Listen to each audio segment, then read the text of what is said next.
You have to love what you do. And you have to be a slave to what you do. Although we say we are masters, we are actually slaves. We respond to the demands of what we do. So if you're going to be relevant, you have to stay always ahead of time. And there are many ways to do that. The first is that you have to have a hunger that is never satisfied. You have to have that in you. If you get impressed with yourself, you would stop being better. Because the day you say, I have made it, would probably be the day you lose everything. So although people may see you as great, you must never see yourself as people see you. You must always see yourself in your own eyes as small. It's one of the secrets of David. He saw himself in his own eyes as small. I mean, of course, he was king and he was all of that, but he never saw himself big. Once you see yourself big, you're on a spiral down, because what drives us is hunger. And what destroys us is satisfaction. When the drive to hunt, to go and be better, dies, you can't achieve anything. You know, it's like a lion who is satisfied. He's eating an antelope. Another one can come and play with him. He will not go and hunt because he's okay. He's been satisfied. And one of the things I've noticed in our part of the world is people get satisfied very, very easily. Because most of the time, our ambitions in life are very competitive. They are based on our competition with something or somebody. I want to be like this. I want to be like that. The day I get a car, I will drive it for them to see. I will marry and let them see the woman I married. I will marry to see the man. Everything is competitive. It has no lasting desire. So the moment you achieve something, that's about it.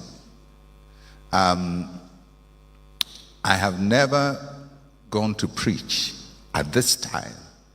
I've been preaching for about 50 years. I have never gone to preach when I'm not anxious. I'm always anxious when I'm going to preach. I'm always stressed when I'm going to preach. I'm always under pressure. And I've been doing this for 50 and I preach consistently. I've never gone to say, oh, I know how to do it. I'm preaching Sunday. It's on my head. And most people who know me, rarely do I go out on a Saturday. Because I've never felt comfortable as a preacher. I always feel, make sure you don't go and blow it. Don't go and mess up. Don't go and say something stupid. Don't go and, it's always at the back of my head. And I have refused to be impressed with myself, and I've refused to be happy with myself. I tell people I don't listen to myself because I hate it when I listen to myself. People like listening to me, but anytime I listen to myself, I'm going to start correcting mistakes. Why did you say that? Or why didn't you? Why? You made the wrong point. I'm constantly in that mode, never impressed with myself. And I cultivate that. So I hold my own bag because I don't want to feel like a powerful person. I like to do things to remind me you are still Mensa Otabil, you are still the same person, and you still have to work on yourself, and you still have to be a better person. I have to remind myself of that constantly. So how do I stay relevant? That's my attitude to life. You may be impressed with me, I'm not impressed with me. And because of that, of course, things like reading and exposing your mind and learning new skills and so on and so forth, those are the technical things you have to do.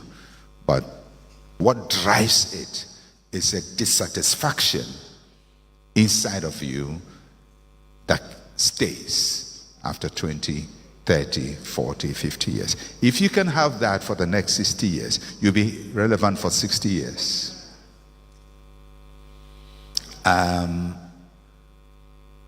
When should the greatest MC in the Volta region start his church? That is if starting your church is what you have to do.